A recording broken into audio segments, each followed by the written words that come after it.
ngana không con áo rê về xưa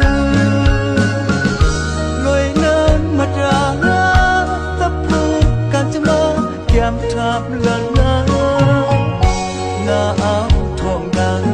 khi tóm lệ na xì đá chớm cha yu rồi nào thang cố đó mà chớm ngắm miếng ai quay từ xe đường ba ôm áo khara áp qua ta khăng tay yao yao yu ra lần na tập sát qua ta nào dương dắt mẹ chi thằng ngược lại vì chớm sắp ra sao ta hao thao na ta ý mà cái ba nay mai ơi có xa rất ngàn người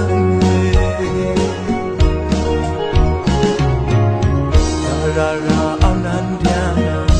bơ kéo thằng mai nhỏ từ bên nương tao na ta tập thu yêu mà ao ba ba trên môi quy ni sao cũng khao yêu đẹp ta trong ta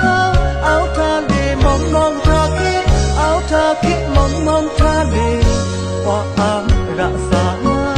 nhớ cha nay mai ta sẽ được quê kéo thiên chân chân lệ mẹ cô thiên xe ngang ngang đã lùi áo lơ ngang ngang đã lùi áo ta lơ tha nay nào mà tập ra nghĩa ta đã mở ba đã bỏ sắc răng ngang người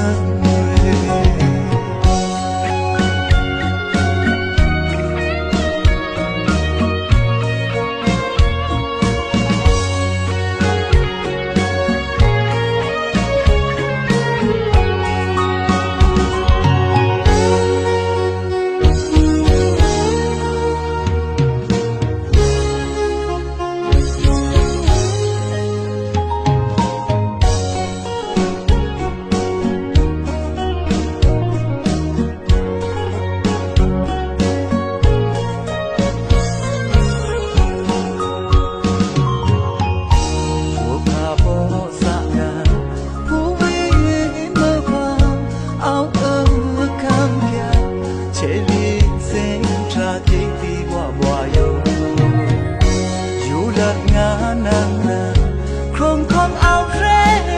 về xưa lối nên mặt ra tập thu càng chăm lo kiam tháp lần na áo thong đá khi tóm lệ na xì đá chớm cha yu rồi nào thang cố đó mà chớm ngắm miếng ai quay từ xe đường ba ôm áo khara áp qua ta khăng tay yao yao